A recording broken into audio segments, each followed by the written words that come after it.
You might as well stay standing. Stand to salute the flag. Welcome to the Town Board Workshop, Thursday, August 3rd. Please rise and salute the flag. Pledge allegiance To the flag of the United States of America and to the republic for which it stands, one nation, under God, indivisible, with liberty and justice for all. Emergency exits are to my right behind the town attorney and also the door you came in. Roll, please. Supervisor Perotti, Here. Councilmember Doyle, Yes. Councilmember Gutierrez, Here. Councilmember Blackman, Yes. and Councilmember Rebellard. Here. And the first item on the agenda is the Hudson River Housing Amenia Affordable Housing Project presentation. Yes. Please introduce yourself. Sure. I'm Mary Lang, the Vice President of Real Estate Development and Home Ownership for Hudson River Housing. We're based out of Poughkeepsie, New York. Thank you for having us. So, does my keyboard do something? Go arrow forward and move you ahead. Okay, Backward brings you back. thank you. Thank you for that. So we're just here tonight to talk about the 15 acres that we own on Route 22 that we purchased a year ago, February, right? Or this year? Huh? 2022, okay. So the Housing Board asked us to make a presentation just so we could make you familiar with what we're looking at, what we're thinking about, and perhaps get some feedback. And I don't know how much time for feedback is tonight or questions, but certainly we can accept emails, phone calls, whatever. So we're just going to be talking about an overview of the project and the market need and the timeline. So I will say feel free to stop me at any point with questions if that's proper protocol. So this is where the project is located. So Charlie, can you just pop up there and kind of point what we're looking at? Do you mind? And to Town Hall, Charlie, just to orient people, that's Town Hall. Town hall. Right, Four Brothers, and this is north, going north. Thank you. So we have these 15 acres on a flag-shaped lot that, you know, the driveway going up that's winding, it's quite the grade, so the winding is to help not be like driving up the side of a mountain. We are talking a little with Silo Ridge on the lot that's to the right to see if we can get some easements or part of it or something to see if that can alleviate this incline a little bit. And there's some other options we're talking about, but nothing official. But, you know, if this is what we end up with, I think it will be fine. Our engineers think it'll be fine. So it takes you up this driveway into the rectangle shape of the lot. There's a lot of topography up here. This is actually has beautiful views up here. So what we're planning on is to have a mix of a rental community as well as home ownership opportunities for 14 households, 14 families, 7 rental opportunities. So this slide is really to just show you where in proximity in the town it is. So I'm going to move on to the next slide, which is a little more blown up but hard to read. So we have copies of this to hand out for people. We got this, I think. You got those? Okay. Yeah. So I'm going to have to look at my Oh, no, notes here. sorry. Wait a minute. That was something else. No, that wasn't that. I'm sorry. Okay. So we But can you have either copies. we can either hand them out now to the town Sure, board let's go ahead. so they Yes, can make please. notes. Yeah. Thank you. The copies we have actually are much smaller than this, but they've got a note section for any notes. Well, that's okay. Feedback. If anyone wants like a more blown-up version, I can send that via email or some way if people want to see that. So as he's handing those out, I'll just, so as you come up the driveway, is going to be the homeowners, the area that's going to be the properties for the homeowners. Then you would go off to the left to the rental community that will be managed by Hudson River Housing. There'll be 7 one-bedroom apartments. And then what appears to be a lot of snaking is actually we want to tie into a nice nature trail that will be open for the public because it's such a beautiful topography up there and such nice views. So that's what you see in that dark line that's kind of snaking around. The thinner lines are just the topography of the site.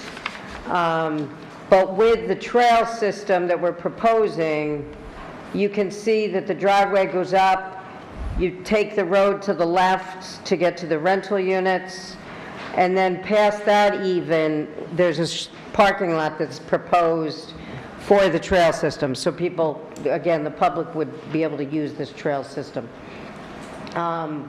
We're certainly wanting to talk to the Dutchess Conservancy, to Scenic Hudson, to see if there's other opportunities for this to perhaps tie in to a larger trail system that, you know, could be of larger scale. Down below, what is the outline of our flag lot? Below on the left, you see the 4 existing homes that are there. We've tried to be very mindful of not rocking their world, so to have nothing like right on top of them. They're used to having this lot right behind them. So we wanted to make sure that we didn't build anything right along our property line. So as you can see, any of the buildings that are proposed are set back a fair amount. This does butt up to what was an old, the word just, iron mill. Amenia Iron. Amenia Iron, so we want to tie that history. I mean, when you go online and Google that, it's amazing. So we want to tie into that history of those lakes that are up on top of the hill behind us and, you know, the history that was there. So we envisioned somehow incorporating that into this development, certainly in the name of it, and then, you know, maybe over on the trail system we can have, you know, placards and park boards that can talk about the history of this mountain and this area. So, but the 7 duplexes, so around the circle there's 7 duplexes, which are just 2 homes that share a common center wall, but they'll both be for sale properties that we will sell to first-time home buyers, most likely, depending on the grant source that we get. But there's going to be subsidy involved so that these homes will be affordable to a certain income range that is yet to be determined, but I foresee it being people under 90% of the area median income for a household size of whatever their household size is. So that is certainly a set of folks that have a hard time owning homes right now with the affordability. So the subsidy that comes with the grants that we're proposing would help offset and provide down payment assistance for these income eligible households. So each of the duplexes will have 1 3-bedroom unit and 1 2-bedroom unit. They have their own yards. They'll be all subdivided to have 14 different properties here. They'll all have a driveway and a garage. They'll have the opportunity to put on a deck or put a shed in the yard. Again, our final design plans are not, we wanted to talk to folks and get feedback and see what the priorities of potential buyers would be. So, but they're going to be, our goal is net zero, and so we are going to get as close to net zero as we can. We have retained an architect that specializes in that and has done projects with Hudson River Housing before that are very highly efficient, which is also going to help with the affordability for the homeowners, because as we all know, utilities are now a big part of the equation when you're buying a house. So, and then the rental units will be managed by Hudson River Housing, and they will also probably, we're projecting right now that they'll be affordable to households that are probably 60% of the area median income or below. But we will have grant funds to provide a subsidy for us to build these units, so we don't have to get a permanent mortgage, which will lower what we'll have to charge for rent. Okay. What's the two rectangles? I'm sorry? So you got the three circles around the offset projects. I'm assuming those are leach fields. Oh, right, good point. So you're going to have a leach field. So we're going to have a shared septic system, and obviously we have to propose with the engineer, again, the topography and the soil makeup. So these would be the ideal places for the leach fields, because they would ultimately be open green space. So, but thank you for asking about that. So again, this is just showing some highlights. Again, it's going to be a homeowner subdivision with 7 single-family duplexes, 1 7-unit apartment building for rentals, and a closed-loop trail system and site infrastructure, again, for this shared septic that we will put in for this. You know, we certainly need to still have conversations about other resources that may or may not be in Amenia, that we can work with different groups and committees and infrastructure, as well as, you know, what can this development do to benefit future development in Amenia and to make that to be easier. So we want our resources to be shared as much as we can to spur, again, further development. So we haven't had those conversations with a lot of people yet. But they're certainly on our plan. So these, I don't want anyone to get caught up in these, what we're showing as exterior design examples. These are just some homes that we've recently built. These are 2-family homes, but these duplexes will be side by side. And it just kind of, we just wanted to give an example. So we obviously want to fit in with the fabric of Amenia, so we'll be doing a scan of what that would look like. But it's, again, hearing from folks and hearing from potential.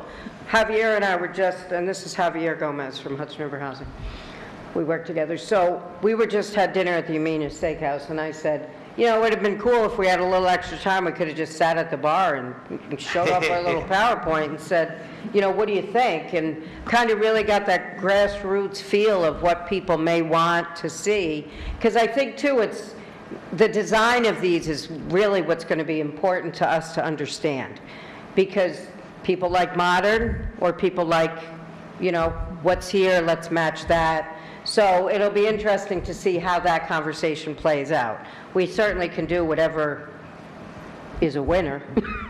Mary? Yes. Excuse me, the duplexes, are those 2 separately sold houses, or is it still one person would buy the house and rent out the other side? No, it's 2 separately 2 separate sold. houses, okay. So that is, you know, what Leo's alluding to is a part of this was, at one point, we were proposing 7 2-family homes that one would be the renter and one would be the homeowner, and then they'd be the landlord for the rental. That matches, it meets the need of wanting to create rental housing and homeownership, and it also meets the need to help with affordability for the homeowner.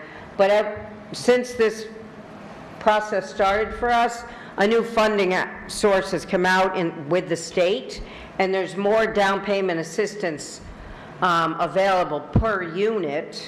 So because of that, that will cover what was helping for the affordability for the rental, but also allow us to create 14 homeownership opportunities rather than 7.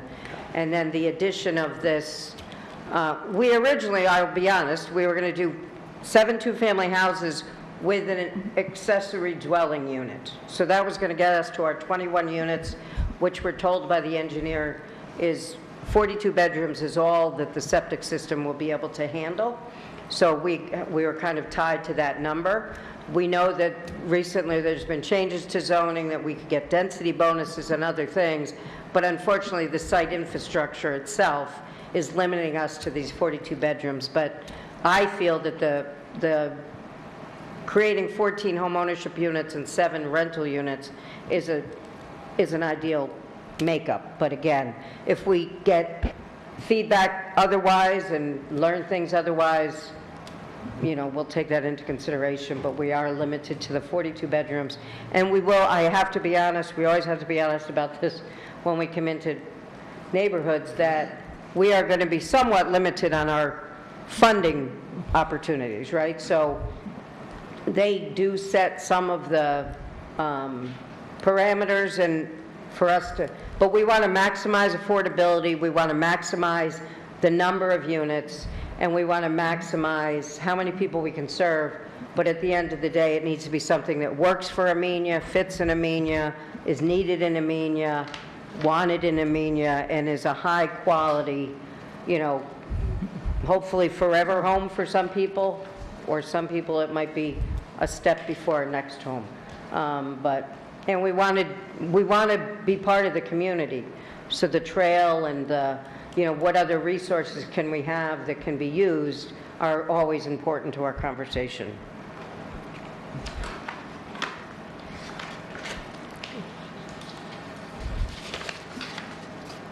So, you know, some of the goals for the apartment units are just, you know, we want to have a high-quality unit for people to be comfortable, that they can afford. We, Hudson River Housing, will maintain these units.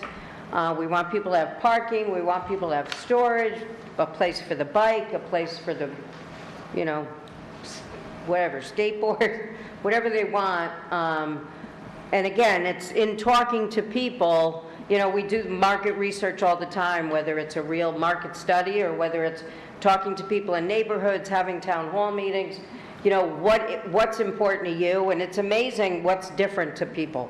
Like in the city of Poughkeepsie, off-street parking notoriously does not score as a high need item. People are used to parking on the streets.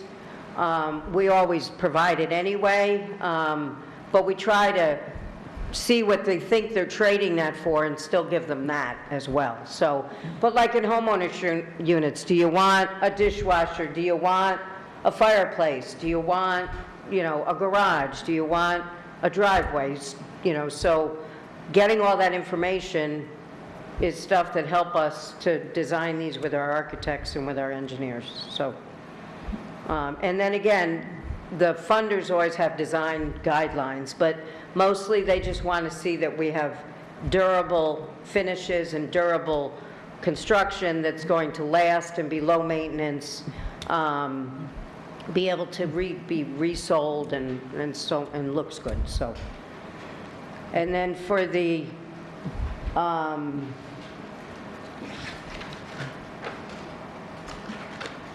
you know, I think I talked about a lot about this already, but you know, having open space, having the trails, and just having comfortable, safe places to live that people will be proud to, whether you're a renter or a homeowner, you know, proud to have company, proud to show off their homes, and just happy, satisfied living. So, you know, when we were meeting with the architect about the layout, we had a million different schemes, as they call them, but I don't like that word at all. But just like how to position this duplex next to each other. You know, do you stagger it front and back? Do you put up and down? You know, what do you do? But we tried to best as we could maximize where windows would be and where you're looking into your neighbor and opportunities to just have that privacy. And so, again, this is what we've come up with, and there was a lot of other ones that had a lot of downfalls of, oh, you're going to look out the window and right into theirs. So, and again, this is somewhat early on in the process. We're really looking for some feedback. So a big question on a lot of people's minds is, when are we doing this? And so, we've been here for a while talking about this with several folks. We've had at 1 or 2 public meetings. We've met with the Housing Board. We've met with other folks. So we've been doing some of that and doing some of it through the Tri-Town Coalition as well. So where we're at right now is where everything turns green, July 2023 to September. We're still doing some community feedback and getting that and culling that, and we're going to bring that all together. But we really want to look to starting the public approval process. Perhaps in October. I put a call in today to Judy at Planning and Zoning to just say, talk me through how this looks in Amenia when you go for your public approvals, what's the protocol with zoning and planning. And so hopefully we'll be able to talk soon, and then we can start putting those applications in as we're finishing up some of the design aspects based on the feedback that we're getting. And then, securing finance, so we'll be doing applications. It's always much more competitive application when you already have public approvals. They don't want to say, yeah, go ahead if, you have you don't even know if you're going to get approved by the public. So we want to get that first and then start these applications. The state has been reaching out to us about a new home ownership funding program that they have. So that's encouraging to us. They really want us to start to utilize these new funds. So we have a pretty good relationship with the state. So in a good track record, we have developed over 50 homes for first-time home buyers with this type of, and I think out of the 50 homes that we've sold, one of them has resold. Otherwise, everybody stayed. And we've been doing this for 25 years. So they're good neighbors, they're good homeowners, they're stakeholders. We have people now that bought homes from us 10, 20 years ago that are serving on town boards, they're serving on city boards and other planning board committees and zoning boards, school boards. So, we, through our home ownership center and our home ownership education, we try to teach folks to be good stakeholders so that you really have a say of what's going on in your community. So after we secure financing, which we feel confident about our applications, we'll begin construction, and we're anticipating construction to be about 18 months. So right now we're projecting occupancy in the home ownership units as well as the rental units somewhere around April of 2026.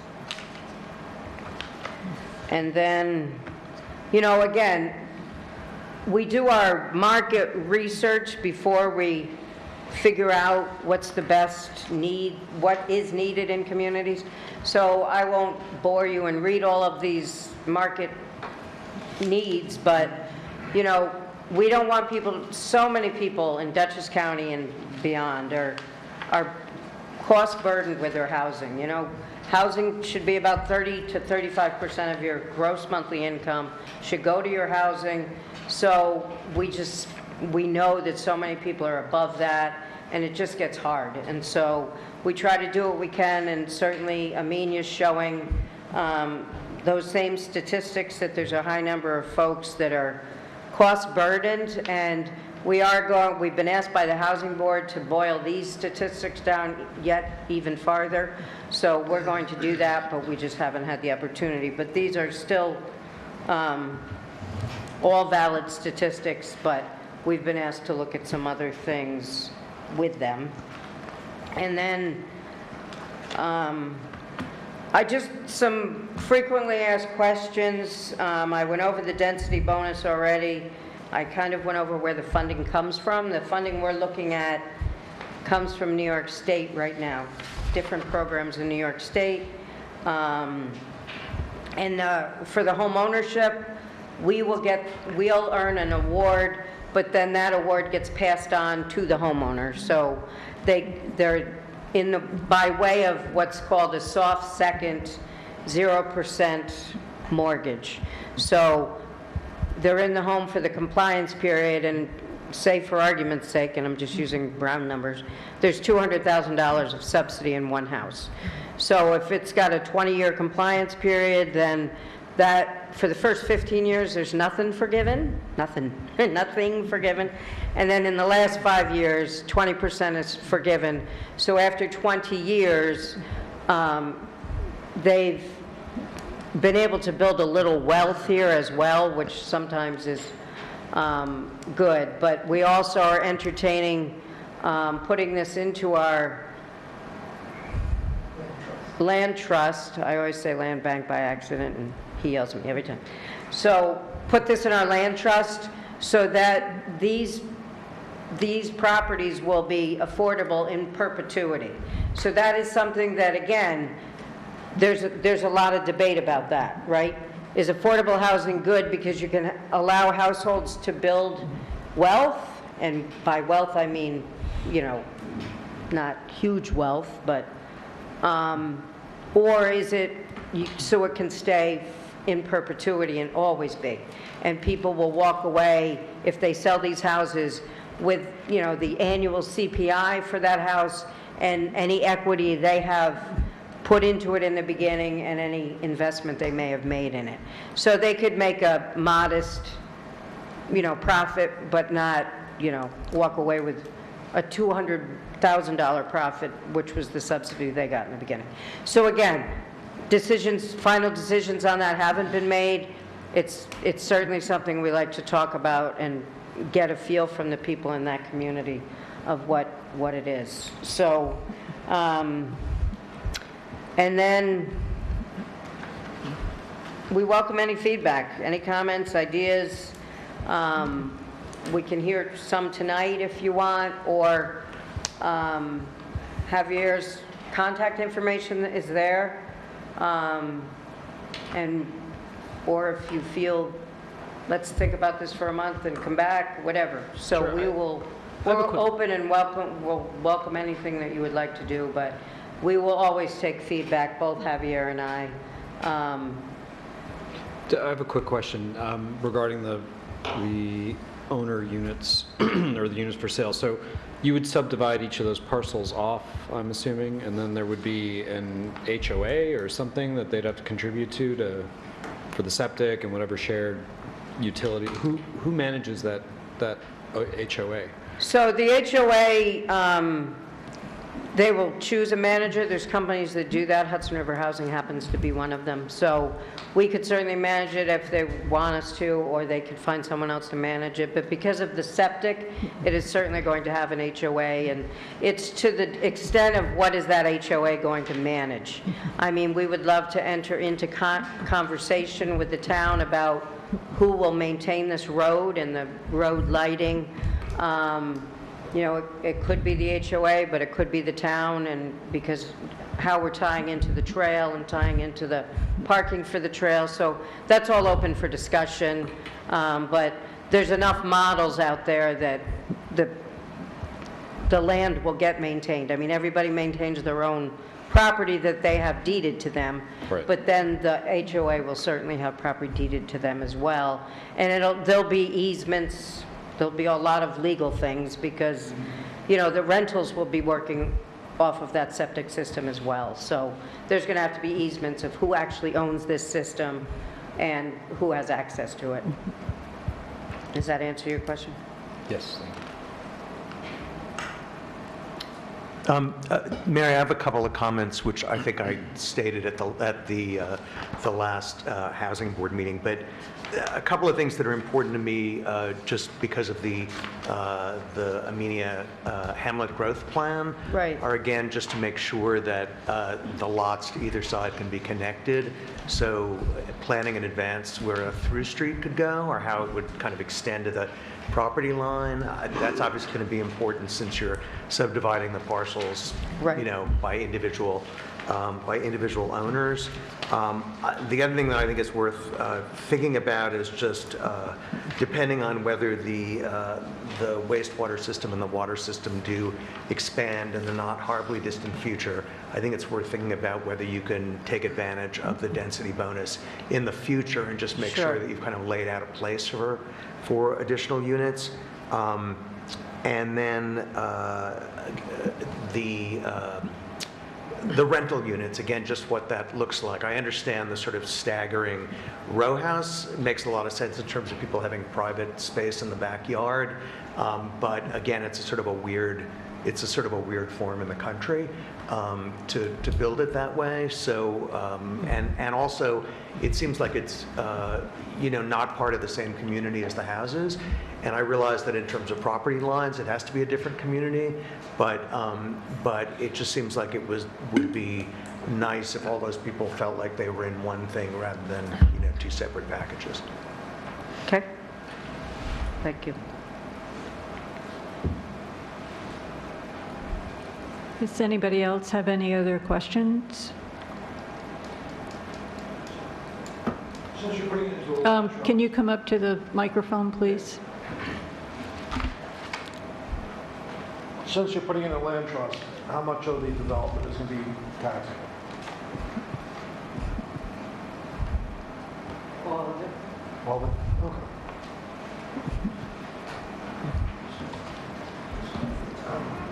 Okay. Are there any, go ahead.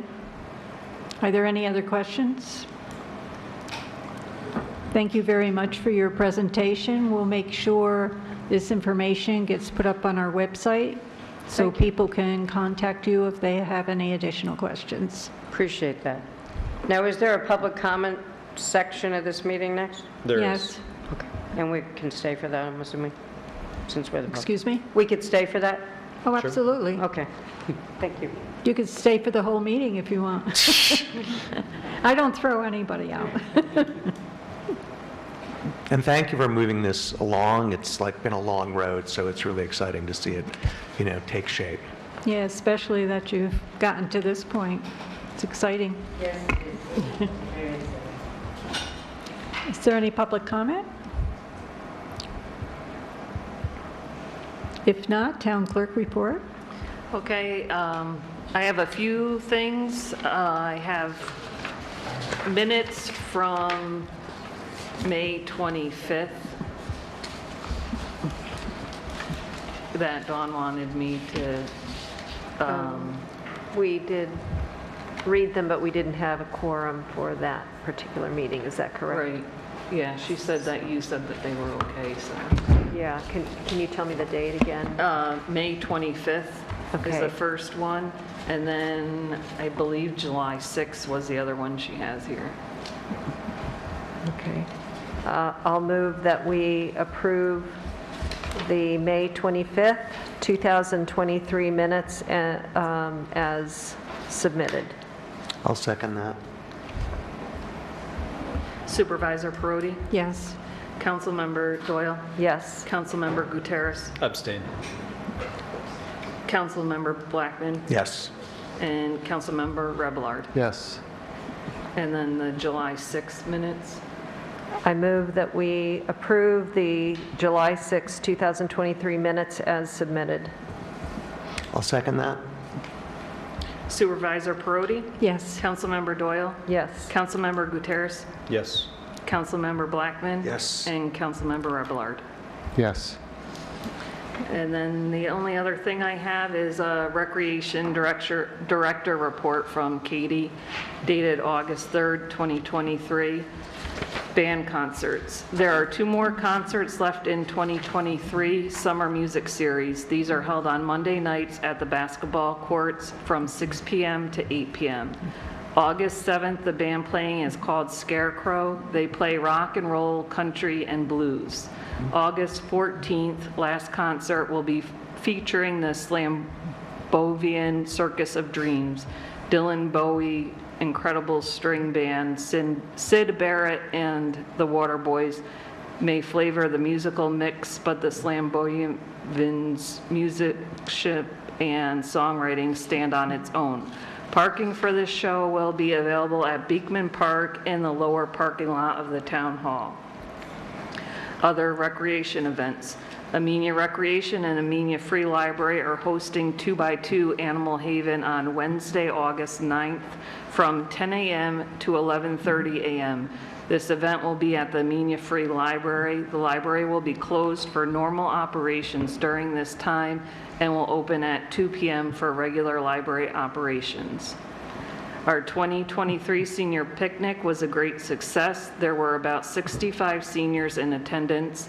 Thank you to everyone who donated door prizes or food, and thank you to everyone who came out to enjoy the fun afternoon. Kids ages 6 through 12, keep an eye out for a free basketball clinic coming in November. And under others, she has, the CFA grant was not submitted by Friday last week. It is a comprehensive grant that requires a lot of work and more than one person working on it. This grant will be continued to be worked on as it is available each year for submission. It will require multiple people working together.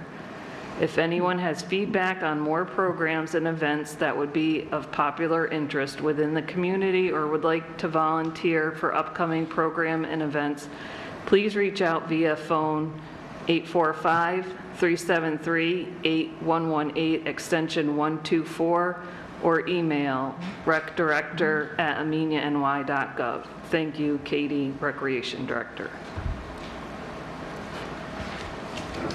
That's all I have for tonight. Are there any other committee or board reports? Hi, Charlie Miller. Just a quick report from the Housing Board.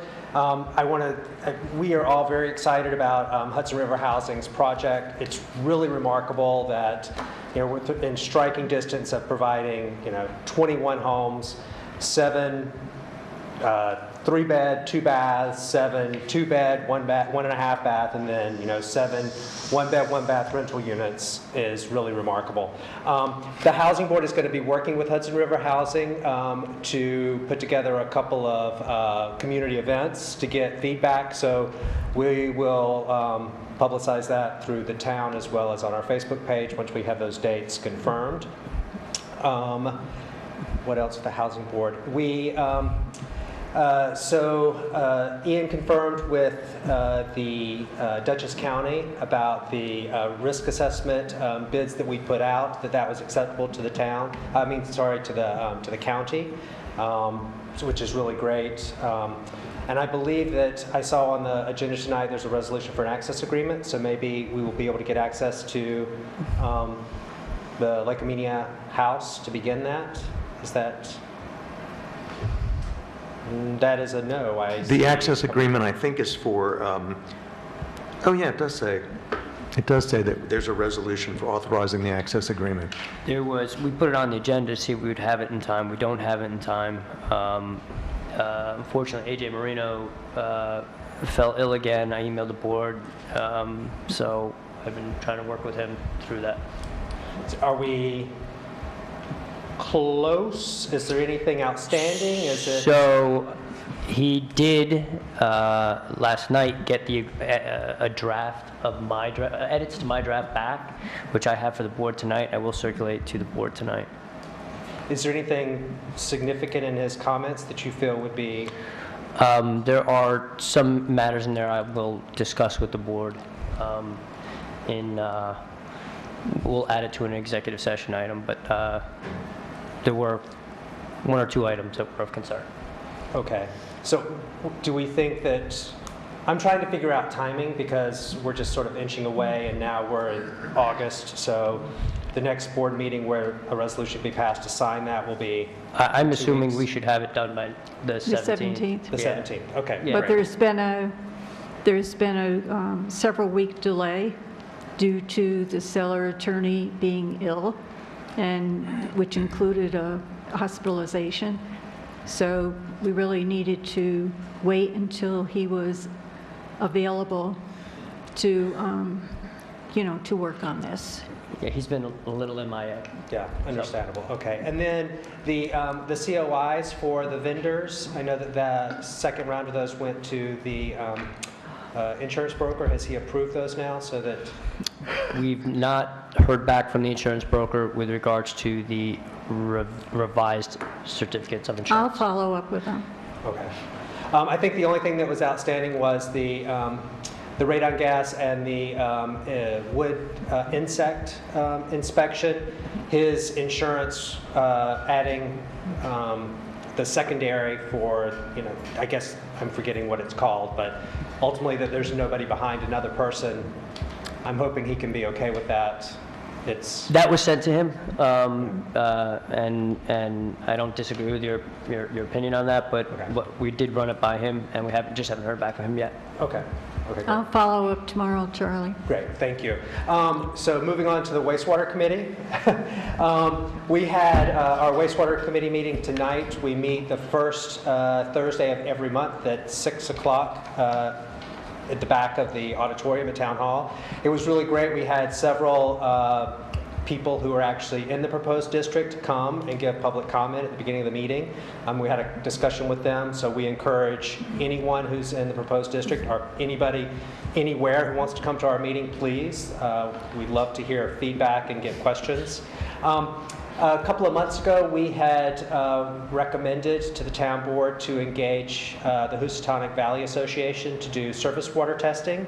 That was put on the shelf, but we're now ending, the summer is coming to a close, and the committee voted tonight to again recommend to the town board to engage HVA.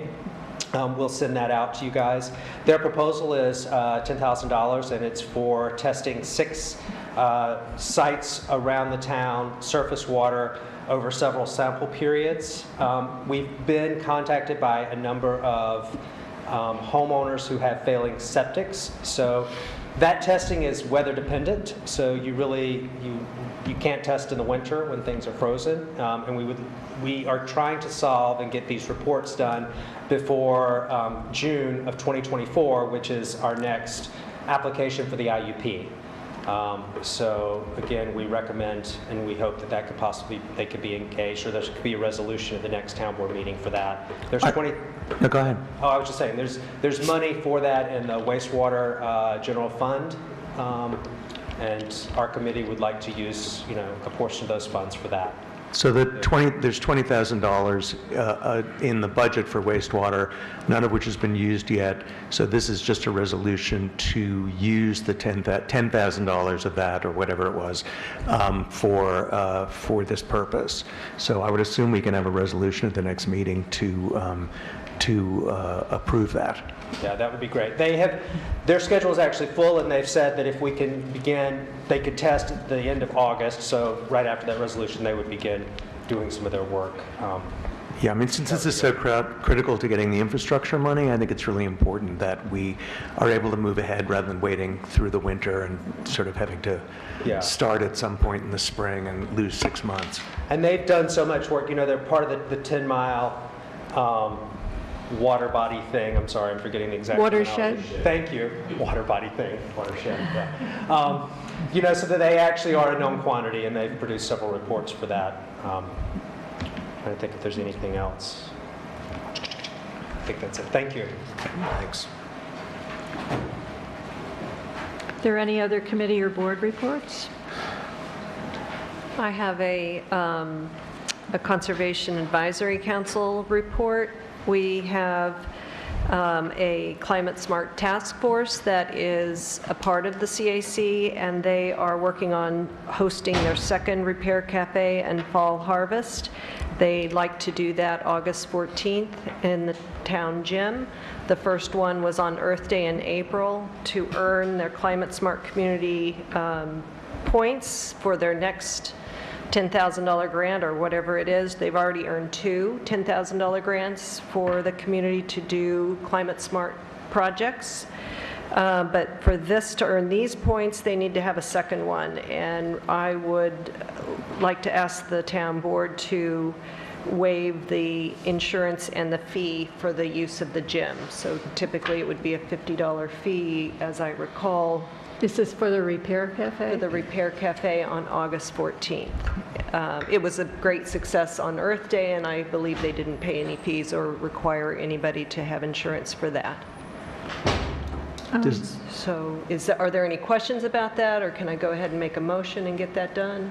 I'll make a motion that we authorize the town to waive the fee and the insurance requirements for the use of the gym on August 14th for a Repair Cafe and Fall Harvest. I'll second that. Supervisor Perotti? Yes. Councilmember Doyle? Yes. Councilmember Gutierrez? Yes. Councilmember Blackman? Yes. Councilmember Revelard? Yes. That's all I have. Okay, the town attorney also explained that we can't do the access agreement resolution at this time, so we'll table it again to... Excuse me, if that is, I mean, if this, if the lawyer for the owner continues to have illness issues, if there's someone else in the firm that could do this, it seems like a pretty simple issue to resolve. Well, you don't know, it's a simple issue. I mean, he just sent back the agreement, and there's a couple of things in it that he and Ian need to, and so it'll be ready for the next meeting. Okay, well, as long as it's ready for the next meeting. I mean, he only sent it back, what, last night? I don't know if he today? has any other associates that work with him. Oh, he may be a sole practitioner? Yeah, I think Okay. he seems like a solo. He Okay. also seems like maybe I shouldn't say this, but I think he's older, and he was having some pulmonary issues. Oh, God. But we're at the point now where, you know, they just need to agree on a couple items and we're Great. good to go. Yeah, I just want to make sure again that the HVA needs to start this before it gets any colder. So if we could do it at the next meeting, that's great. Thanks. Resolution for water tank cleaning bids. Resolution number? 89.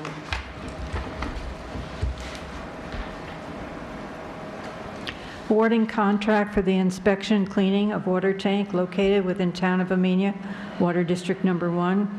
Whereas Town of Amenia, Water District Number 1 owns and operates a water tank located within the Town of Amenia, which periodically requires inspection and cleaning in order to comply with OSHA, EPA, AWWA, and NFPA requirements. Whereas pursuant to Town of Amenia procurement policy, the Town of Amenia Water Operator, SCBI, requested written quotes for the inspection and cleaning of the water tank. Whereas written quotes were received from Underwater Solutions Incorporated, Pittsburgh Tank and Tower Group, and Liquid Engineering Corporation as set forth below. Company Underwater Solutions Incorporated, $4,286. Pittsburgh Tank and Tower Group, $12,000. Liquid Engineering Corporation, $15,190. Whereas Marco D'Antonio of SCBI, the water operator for the Town of Amenia, has reviewed the quotes provided and has recommended Underwater Solutions Incorporated, as they are the lowest responsible quote received, and they have the specific equipment necessary for this project. Whereas the Town Board of the Town of Amenia, pursuant to the recommendation of the Town Water Operator, desires to award a contract to Underwater Solutions Incorporated in the amount of $4,286 in accordance with their proposal dated June 13, 2023, a copy of which is annexed hereto. Whereas this is a Type 2 action under the State Environmental Quality Review Act and therefore not subject to review under seeker. Now therefore be it resolved as follows. The recitation set forth above are incorporated in this resolution as if fully set forth and adopted herein. The Town Board of the Town of Amenia hereby authorizes the contract with Underwater Solutions Incorporated for the inspection and cleaning of the water tank owned and operated by the Town of Amenia in the amount of $4,286. The Town Board hereby authorizes the Town Supervisor to execute a contract in accordance with the Underwater Solutions Incorporated quote annexed hereto for the town board of the town of Amenia hereby authorize the payment for said services to be paid from the transmission distribution budget line number 83404.6.0. The town supervisor hereby directed to provide a copy of the contract signed by all parties to the town clerk, who shall maintain the same in her files. Is there a motion? I'd like to, can I talk about that 1 second? On, I think Ian, I don't know if I... We need to do a motion and a second. I'll make that motion. What? I'll make that motion. I'll second. Discussion. Okay, so I sent an email to you, Ian, on also including the video recording, which was like $350 or something like that additional. Did you get that email? I did not. Okay, I sent that yesterday, I believe. There's in there, in the contract, you'll see there's a check mark to put next to the, do you have the contract there? Yes. Okay. In the contract, yes. The real-time recording? $390 for real-time video recording with DVD. The reason why I suggest that is we can also take a look at the inside of the tank along with their findings and just validate. And we also have a record of what the tank looks like today in this condition. We did that we've done that with all previous inspections also. So can we amend to accept the contract in addition to $390 for the ultrasonic? Is it for the ultrasonic thickness testing? The real-time. Or the real-time video? Yes. Okay, for the real-time video with DVD. Yep, you can make the motion. Someone would have to obviously second it. You vote on the amendment. If the amendment passes, then you can vote on the motion that is pending. I'll make a motion that we include that $390 cost in the resolution. Second. Supervisor Perotti? Yes. Councilmember Doyle? Yes. Councilmember Gutierrez? Yes. Councilmember Blackman? Yes. And Councilmember Rebelard? Yes. Now we finished the roll from prior. And now you would take a roll on the motion as amended. Supervisor Perotti? Yes. Councilmember Doyle? Yes. Councilmember Gutierrez? Yes. Councilmember Blackman? Yes. And Councilmember Rebelard? Yes.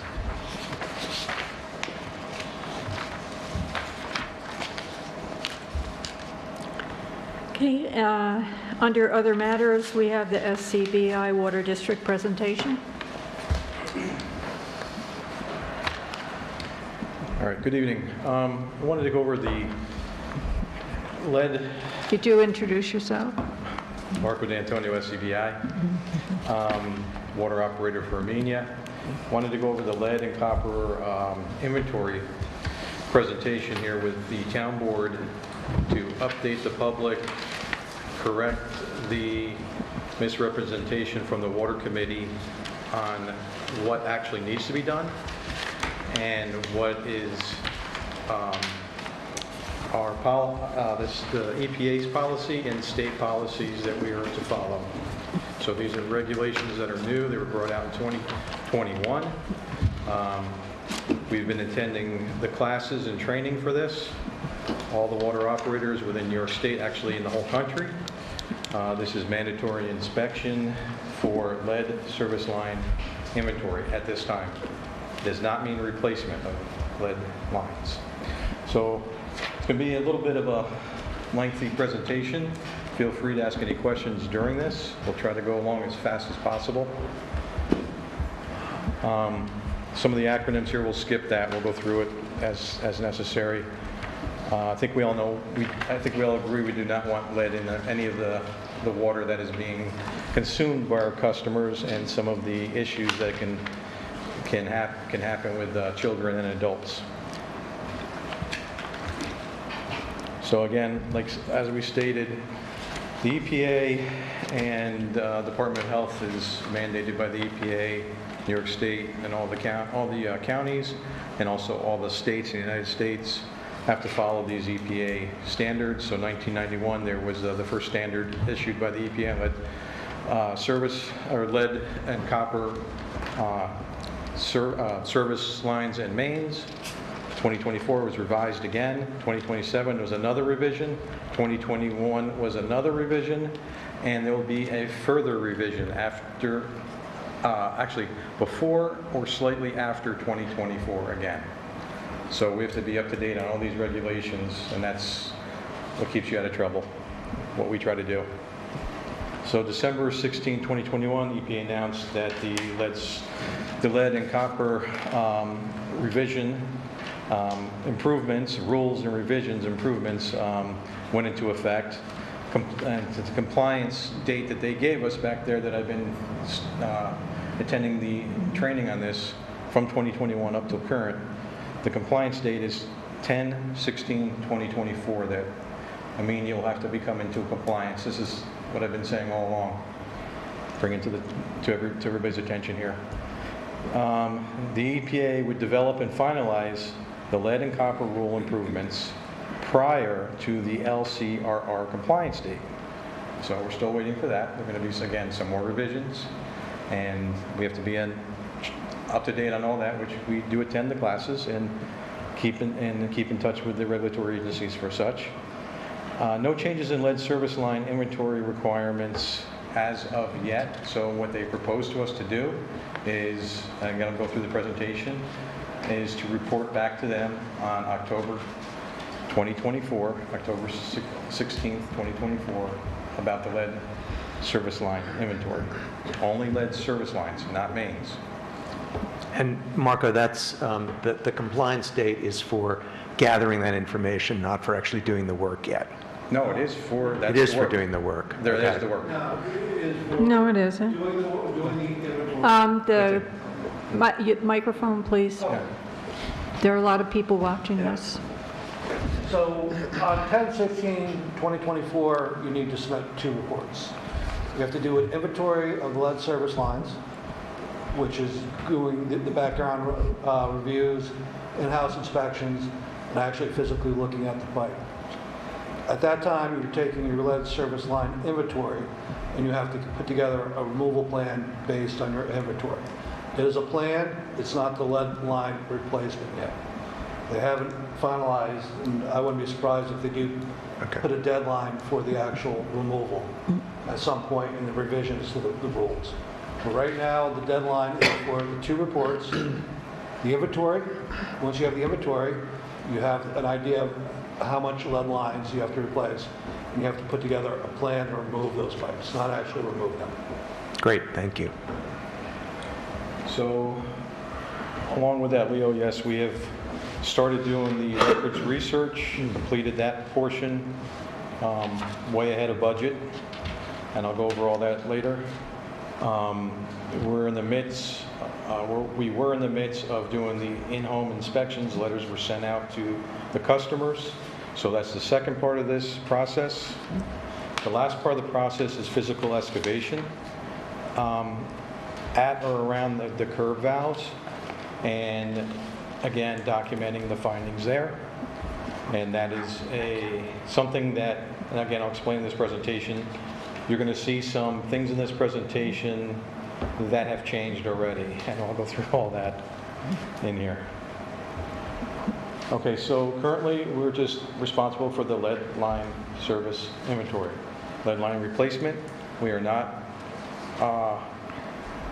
we do not have to do it this time. I'm sure they will put a date that those lines will have to be out. It's contradictory with the EPA. They suggest that when you're doing the excavation and you come across lead, because of cost, that you replace it at that time. But they also say you don't have to replace it, and they also, that is a separate funding that you would go through. So, this is the federal government. But Marco, I'm assuming if you replace it at that time, the cost for doing that would later be eligible for some... I didn't say that. I'm asking. Yeah, I don't know. Okay. I do not know that answer. All I can tell you is they suggest, and it says so in this presentation, that at that time, because of cost, it would be wise to replace it if you encounter it. But they're not telling you to replace it. But they're not giving you the money to replace it either. The grant money that's out there, you can apply for it once you gather the inventory and show that you have the lead service line lead service lines in your district, you can reapply for the grant that we applied for, and you can use that towards the replacement. I don't see anywhere in there that says you can get refunded back for doing it early. So There isn't anything there. I have a copy of the grant. So the replace at that time is really a benefit for large municipalities with dedicated workforce. You know, for the town here, you're not going to have allocated funds to replace the lines. So for you, since you're using a third party, you know, you couldn't bid out, remove unknown amount of lines. So, but if you were, you know, we deal with the city of Newburgh all the time, and, you know, they're doing it systematically when they do the roads. But they have a fully funded road group, sewer group, water group, and then, you know, they actually have a policy, I guess, for reimbursing some of the non-owned town aspects of it. So town of Amenia doesn't have that in place. You know, we don't have a lot of spare piping sitting around. So, you know, for us to even consider that, that would, you know, require a bid with unknown quantities, which, you know, my experience is you end up paying for unknown quantities. So the plan for us is to do the inventory, see how much we have, figure out how much we have to remove, put that together in the removal plan, and then eventually apply for additional funding for that. But if we were, you know, City of Albany, City of Poughkeepsie, where you had a large staff that you could throw 20, 30 people at it, yeah, that would make sense. You would save money. If you were going to try to bid that out, people would tend to cover the losses at your expense. So I don't see that as a good option for the town. Thank you. So again, we went through this October 16, 2024. All lead service line inventory has to be submitted. And again, this is 100% compliance throughout the United States, every county, every municipality, every state. Sorry, so that prior slide said that we're not required to submit an LSLR plan? That means the replacement plan. That's your replacement plan. Okay, but I thought you said that we had to do that. No, we have to submit a inventory at this time. The plan does not have a date on it yet. So that date, it would behoove you not to start working on that once you get the inventory done, because it's only a given that they're going to come out with a date. And if you have the inventory already, it doesn't make sense to put the plan together that you're going to have to apply for funding. So you'd want to do that. Okay. They're not requiring you to do it, but it makes sense to do it. We move on. So again, NTNC's non-transient, non-community systems and federally defined community water systems, everybody has to do this. So mobile home parks, everybody has to do this. There's just an example of service line. Again, what it looks like going from the main, going to the house, going to, you know, some type of building, commercial building, home, and we have to make sure that that service line, which is in red, is not lead.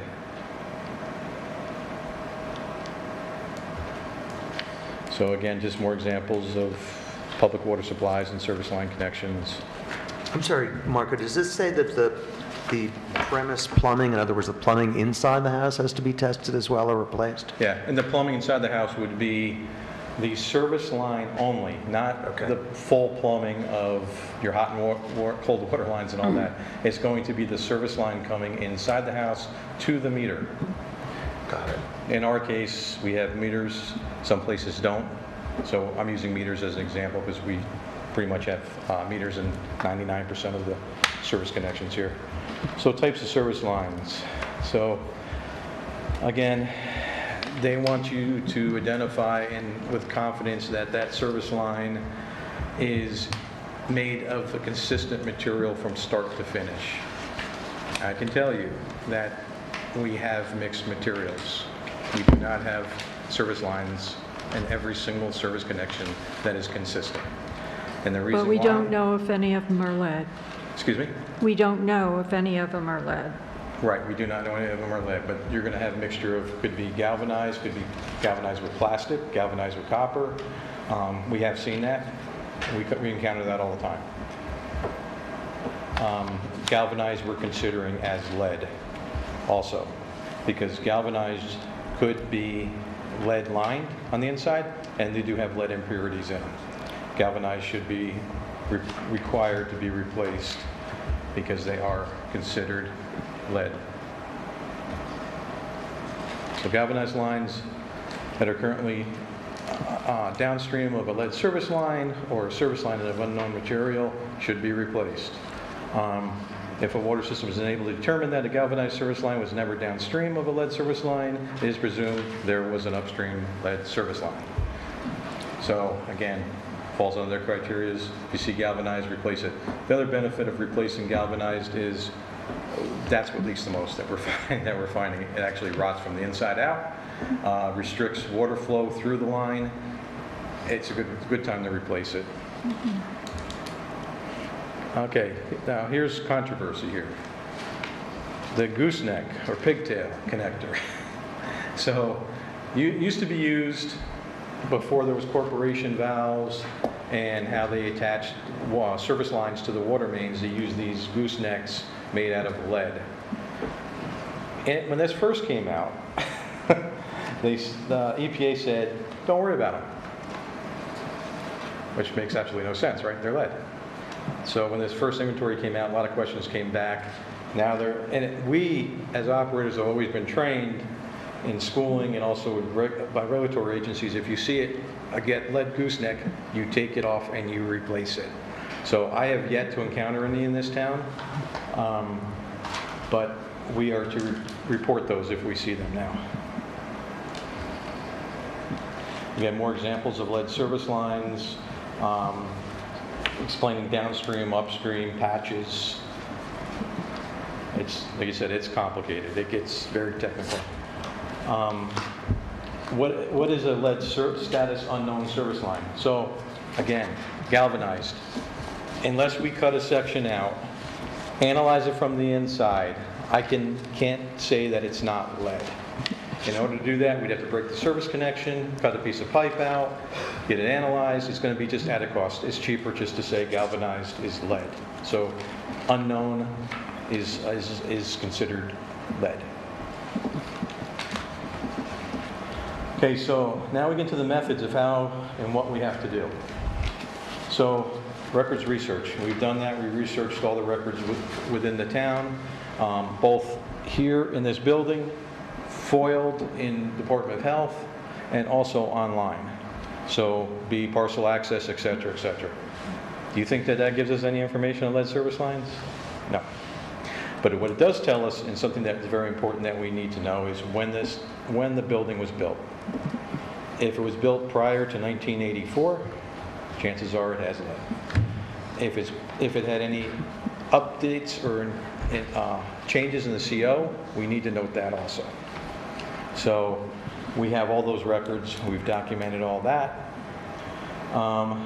The next step is, I'm going to skip over the excavation because we're doing that last, visual observation. So including inspections with cameras. So we were currently in the middle of this, responding to homeowners and businesses who have sent us their information and time and date scheduled to go and visit their establishment and take pictures of the lead service line or copper service line or plastic service line. Along with that, the other data that we're collecting, we're verifying meters, meter IDs, et cetera, reporting that also to the town if we see any discrepancies there. We did find, on the records research, we did find actually a lot that wasn't being billed, and we added that to the billing also. Public outreach, which is what we're doing now, and what we're doing also, the town is sending out letters to the public, why we're doing this, and how to become in compliance. So those letters have been sent out, and hence people have been calling us and scheduling inspections, which we've done. Now, there's some testing methods here that go into this presentation that could be done by the customer. The customer should be trained to do this. They should have the right equipment to do this. They should be supplied with the equipment from the town, which again would be a cost. And then the data would have to be submitted to us in a certain fashion. Because of the cost of that and the complexity of it, we decided not to go that route. It just doesn't, it's not feasible at this time. Other methods, so tap sampling, predictive modeling. Tap sampling and predictive modeling plans would have to be developed and submitted to the Department of Health, and they would have to approve them. That was one of our proposals, was predictive modeling. If you remember, it was about half the price. Okay, so again, things have changed. Predictive modeling is very limited, select, and still has to be reported. The county now, because they said absolutely not, that they do not want to do this, predictive modeling. The state said okay, case by case, very limited. We would have to develop a plan, submit it to the state for approval, and go that route, which I could go into greater detail in that. I won't bore you here with it, but it would again be selective modeling, selective predictive modeling. So that option of the half of the price is pretty much not going to happen. Excuse me, Marco. When was lead commonly used? I know galvanized was used in the 20s a lot. Is there a period when they actually were using lead for most piping? They use lead solder, right, all the way up to 86, 84, 86. That's the problems. Okay. And so it's not that they're lead. It's not that the piping is necessarily lead. Pipe is also lead, but you also will see that in what, the 20s, 30s, 40s, 50s, all the way up until that point. You have lead pipe. At the, Sorry. So you have lead pipe that's lead Sean, pipe. could you introduce yourself? I didn't believe you did. Sean Morgan, SCBI Environmental. Okay. So you have lead pipe that's, a majority of lead. You have old galvanized pipe, I believe up to the 50s and 60s, where you had galvanized pipe that was lead lined, so the interior was lead lined. The other issue is the impurities and the absorption of lead particles onto the galvanized pipe. So we don't have very good historical records of the water system, prior to our involvement. So we can't really prove that at no point and at no time there was never any lead upgrading of that. So we're kind of forced into, if it's galvanized, you classify it as lead.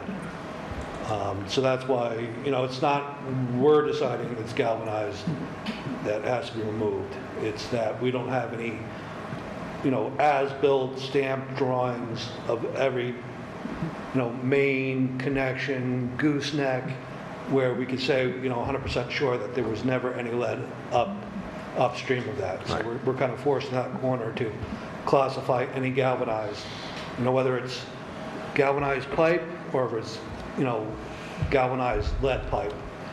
All that, because of lack of historical information, requires us to go to the default. Great, thanks. So another testing. Also with the predictive modeling, we were looking at a reduced cost, but really that was a put-off cost. So even if you did the predictive modeling, at some point in the future, we'd have to come back and actually do the excavations and the investigations. I don't think this community is well suited for predictive modeling. If we went to, once again, a city where you have, large areas developed all at the same time with the same developer or contractor, or if you had a lot of lead failures, which we don't have, that would definitely help with the predictive modeling. Since this is an upstate area, you have a lot of different builders at a lot of different times. So, that was kind of getting to a point where it's acceptable, but it's not case closed with that. You'd still have to go back, you know, in the future and still do your physical excavations and confirmation. Yes, that's a good point, Sean. I should have said that at the beginning of the presentation. Just because we finish October 2024 and we submit our plan doesn't mean it ever ends. This goes on forever. So anytime there's a change, we have to submit a new one. Anytime there's a new line that goes in, a repair, submit a new one. Doesn't mean we have to do all of them. We have to update that one we did. So this never ends. This goes on forever. So this is a database that's tracked by New York State and the EPA, sorry. Okay, back to the testing. So we have tap sampling. That also has to have a plan submitted to the state for approval, and that's something that would be on a very limited basis. And the sampling is not as simple as the sampling we do for lead and copper now, where we just give the homeowner a bottle and they let it sit overnight and fill the bottle up in the morning after no water use. We actually have to calculate the length of the service line, diameter of the service line, and that dictates how many samples that we would have to take to show every foot of that pipe exposure. So it's much different sampling. I think it's around $90 per sample. It could be 10, 20, 30, 50, 100 samples per service line. So just keep that in mind. And again, these are things that we would recommend to do on case-by-case scenarios, which we've already predicted those and identified which ones those would be. Okay, so the records research, again, we did all this. We went through, and like Sean explained, we went through everything that we could possibly go through that the building department had, health department had, online, etc. But so we can't guarantee that there was never had any lead in your lines anywhere. Excavation is one way to do the excavation for the service lines, is traditional excavation. And here, again, they talk about the cons of expense, time-consuming, disturbance to the roads, and homeowners.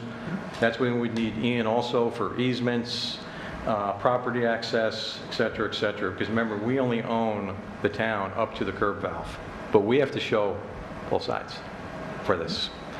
Again, the pros of doing full excavation would be we could replace it, but again, we're not going to at this time. So we also have another option, which is hydro excavation. In our case in this town, we're going to have to do a mix of excavation and hydro excavation. Hydro excavation does not remove hard surfaces. It removes dirt. So if we have to go through a sidewalk or a road, some kind of, when we dig, we find rocks in there all the time, and as we're digging, those would have to be manually removed with an excavator. The hydro excavation is just for soil, which is wonderful because it doesn't disturb any of the service line, doesn't cause damage. But again, we also have to fill the hole back with something because that soil is now water, filled with water, and that soil has to be disposed of. So hydro excavating. Here's how we would have to do it. With the least disturbance to the town, to the customer. We have to expose at least an 18-inch hole from the main to the curb valve on both sides of the curb valve. So that will determine with our records the consistency of the line. But again, remember, we have excavated before and we have come across mixed metals. So even if we did that, we can't guarantee in the middle there hasn't been some other work done, or the original line that could be galvanized or lead is there.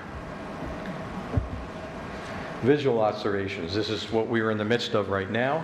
Going to the home, inspecting the service lines, we're inspecting the meters as we're there for the town as an added bonus, so we can making sure everything reconciles.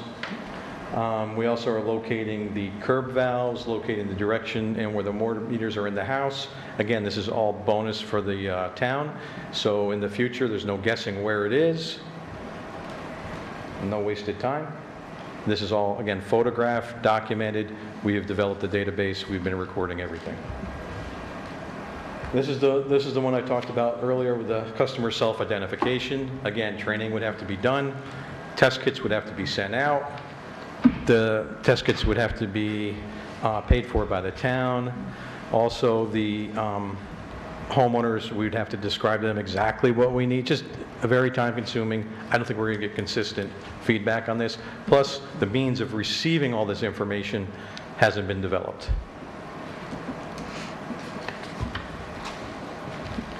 So again, customers, the EPA thinks that they can do this, you know, yeah, go ahead and do it. I don't think the data is going to be very accurate. Again, you can see what they want, and probably what we're going to end up getting back is on the right, because this is exactly on the right what our water line, service lines look like. Painted over, that's not going to be acceptable. EPA approved test kits. These test kits, I think, are $35 to $40 each, from when I looked it up online. If the link is working, the link was not working the other day, now it's working again to order these. Issues with surface testing. So the surface testing meaning this, just the top surface of the pipe. If you have a galvanized line, again, Sean explained it before, I did a little bit of the explanation. Just because you see it's galvanized, you don't know if it has any lead in it. That's a surface inspection. Copper's copper, no problem. Plastic's plastic, no problem. What? A cast is fine, yes, for larger buildings who have cast coming into them, like 2-inch mains or 3-inch service lines, I should say, coming into them. Here's the tap sampling that I talked about. So here's an example. You'd have to calculate the distance of the service line to the main from the house, diameter, figure out how much volume's in that line, and then take samples according to the length and volume. So you can see that it adds up. Not acceptable or traditional lead and copper sampling, which is first draw. That's what we ask the customers to do. Fully flushed water supplies give us false readings. And fully flushed sample maximum flow concentrations. Can't do that either, so none of those are acceptable means. This whole presentation, again, is from the EPA. Sequential tap sampling, again, this is what I just described. I'll give you an example here. 25 feet of a half-inch line equals 1 liter. So every 25 feet of a half-inch line, you'd have to measure. We really don't have any half-inch lines. We have either 3/4 inch or better in this system. Again, more of the sampling. Predicted modeling, which we went over, which is going to be case by case. It's funny, it says New York State will accept some model results without physical verification. Not true. That's, again, we have gone around with the state with this, the county levels. We've had conversation after conversation with them about the predictive modeling. Again, it's case by case. And in the end, like Sean was saying, you still have to physically, at some point, excavate and dig it up. This is only to get you to that date. So where should I start? There's the, which everything we went over, you know, engineering plans, review all that stuff, engineering, our construction plans, review all that, in-house inspections, excavation. New York State guidance. Now we get to the New York State part. So what do I need to include in inventory? They want to know if lead goosenecks are present. They do want to know that now. We've collected this data, the address, current public side of the service line material, we need to do that. Public side, we need to do that. Verification of the methods, we need to do that. The materials, we need to do all that. So, like I said, this is a very extensive project. Okay. Declaring there's no lead service lines, just stating that, or unknown, which I've talked to a few people water operators who are going to do that, state that there's just, everything is unknown, not going to be accepted by the state or EPA. So you got to put effort into this. If you truly don't finish and you have some unknowns, that would be acceptable. If you have every one of them as unknowns, unacceptable. Reporting to the state, again, October 16th, the state collects everything. They want it into their database. Our database would be transferred into their database manually, and then they would be the records holder. The state would be the records holder for the federal. The federal will come in and audit the state. They won't come to the municipality and audit, they'll audit the state. So goes through how to submit it, where to submit it.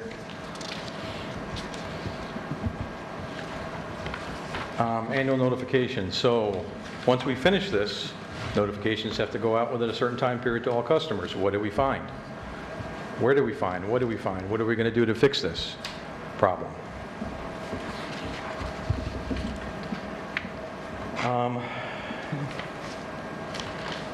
So this inventory, if it's greater than 50,000 people, which we're not, you would have this online visible that the public could research it. You have the option of doing that. You don't have to. You can. We built a database. We could link it to the database. People could research it if they want to in the future. New York State does not have a required format. They do. That has changed. They have sent us a template to use. I won't go into all the particulars about it, but we are putting our little, again, additional information in there for the town,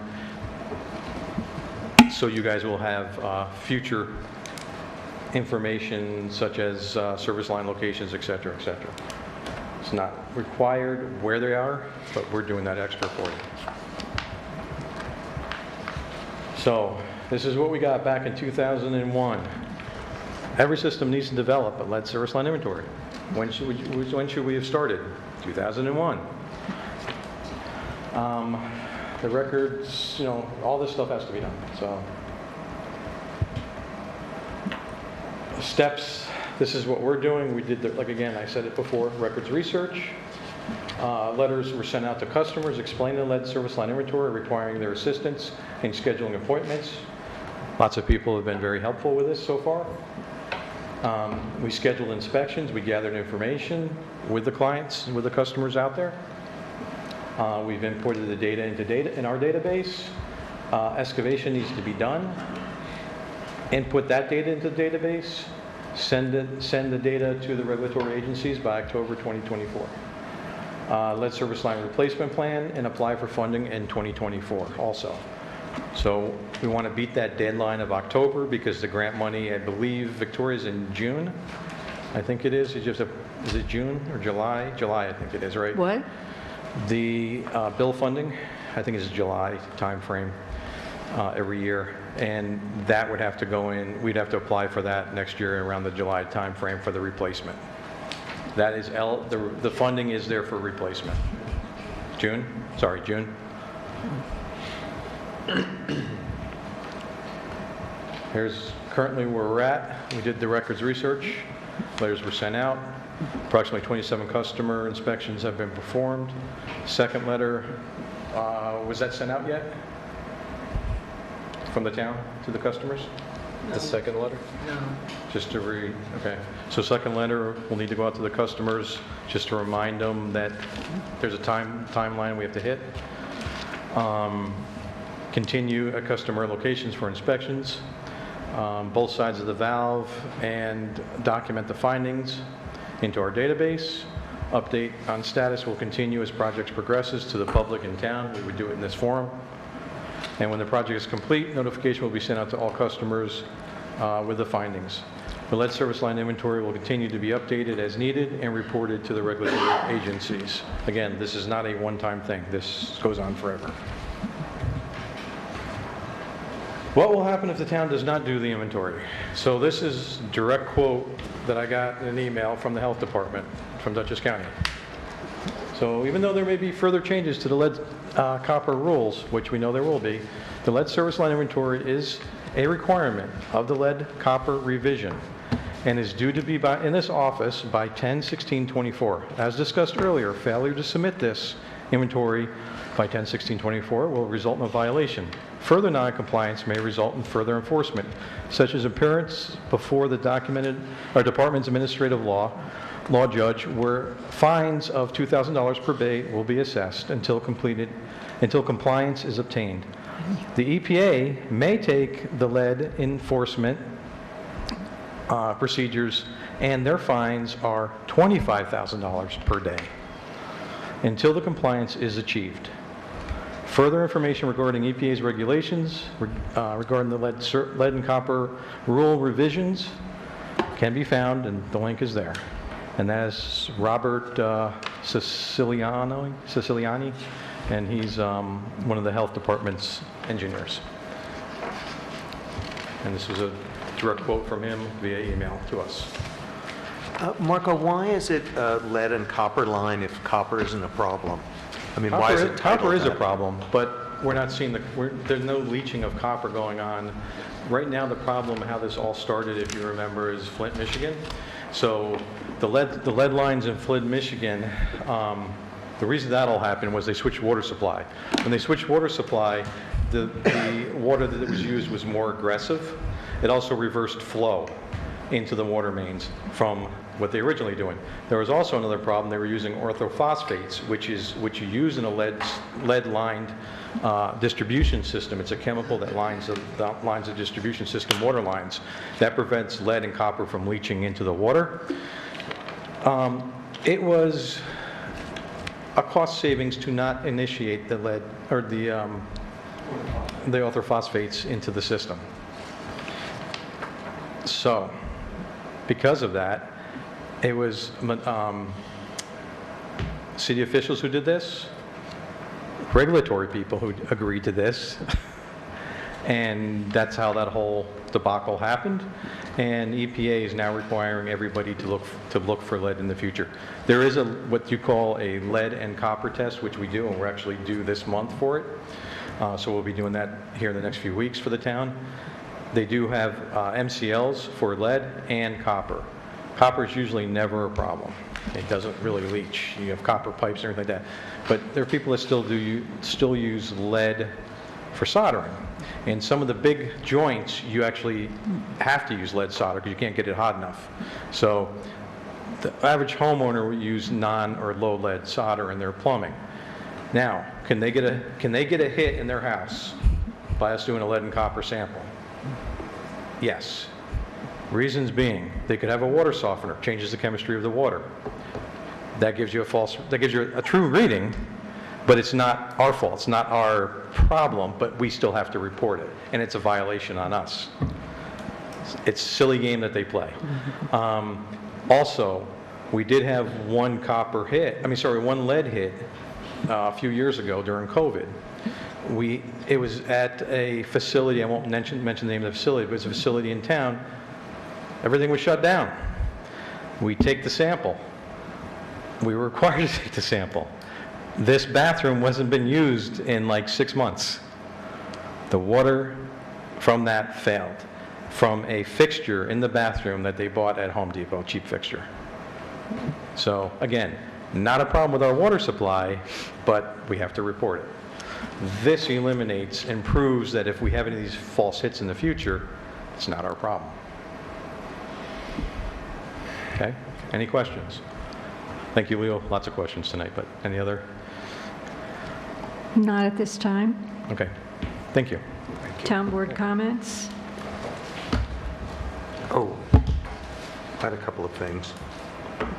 Unless anyone else wants to go first. Well, Victoria, can you go back over where we're at with the grant that you said that we haven't yet received for this work?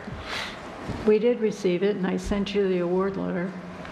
I saw the award letter, so that is all we have we have how much money coming for this? The grant is, I met with someone who's going to be in charge of the requirements for the grant. And the grant, they've changed the terms, and they are requiring that that the town do an RFQ and go through a whole process of choosing someone to do and follow all their federal guidelines. It's $481,000, Vicki. And that's to do the inventory or the actual Yes. replacement, the inventory alone? But they haven't been in touch with me to see what next steps I have to take. But he did say that we have to go through a whole RFQ process and do it exactly the way they say to do it. And then there are other terms that I haven't even gotten yet. So they're not making it easy for anyone.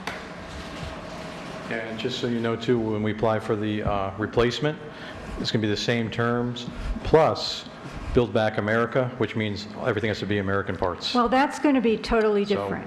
this is no, it's the same, same No, it's grant. going to be totally different because we actually have to bid out any replacement, construction, or anything we have to understand. do with this. This is different from the one we have. It's the same grant, the Build grant. I know it's the same grant, but it has different terms and different procedures.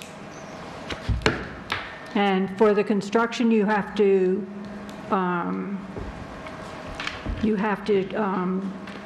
do specific bidding, follow a specific bidding process to bid it out.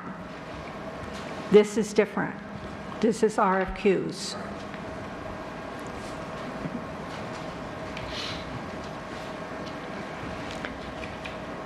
Is there any other town board comment? Yes.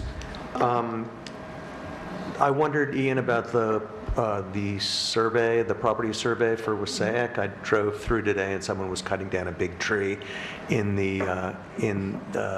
just north of the Green Barn, which may in fact be town property, although they said it was dead, but I just am not sure. But I'm realizing that information is important for other things than just the parking. What tree? A big tree just north of the Green Barn.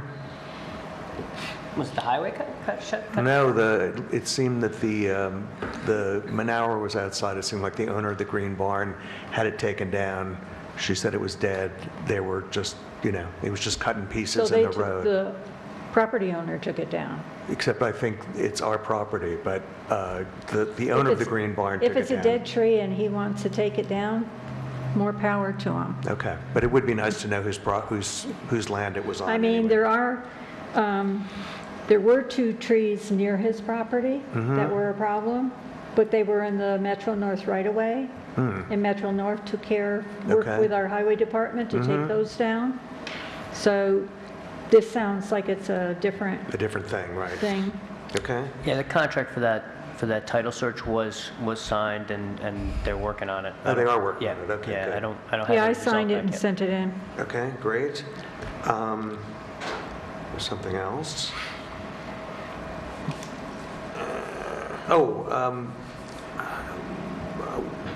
I guess we were hoping that we could review the striping of the parking lot today, but when I went back through, Ian sent me a plan that I hadn't seen before, and then I went back through the previous plans, and the number of spaces that were town spaces as opposed to silo space, as opposed to stone leaf spaces changed 3 times, and then I went back to the original planning, what was submitted to the planning board, and the numbers were like crazily wrong in terms of the calculations the engineer did for how many spaces actually existed in the lot. So, which I don't imagine we're doing anything with, but it was kind of shocking. I think they said that there were 81 spaces in the lot, and I think we've managed to get 32. So, but that was what was sold to the planning board anyway. But the bigger issue is just that because there are different versions of the parking layout, that we need to figure out which is current or which is the most recent thing they've There's done. also the issue of how parking is being calculated, which if you saw the numbers and how many parking spaces they're putting in and allotting there, it's an issue. Parking is an issue. And I'm not sure that the code addresses it. Yeah, I mean, the parking was determined by dividing the square footage of the parking lot by the size of a parking space plus an aisle, but it was really unclear how much circulation they'd included, et cetera, et cetera. So anyway, but that needs a bit more information before we can actually have a resolution, I guess. I can send, well, I sent you the last reiteration that I had. If there's others that you want to, I can work with you on it. Okay, I'll talk to you further then, because I found quite a few. Okay. There were a number of different plans that went out and revisions to it. Yeah, okay, thank you. I wondered,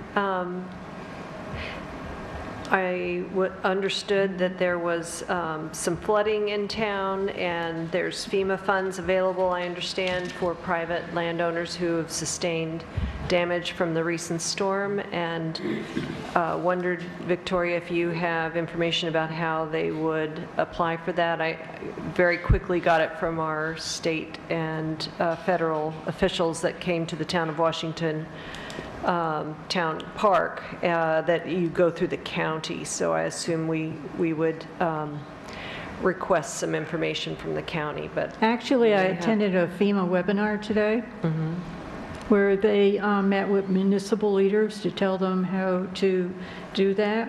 And I'll be putting the information on the website for people to access. And one in particular told me that they sent photos to you, but I didn't see that. I didn't, what photos? A property owner on Under Mountain Road, just behind Jack's Auto, sustained quite a bit of damage from stormwater runoff into her house from that storm.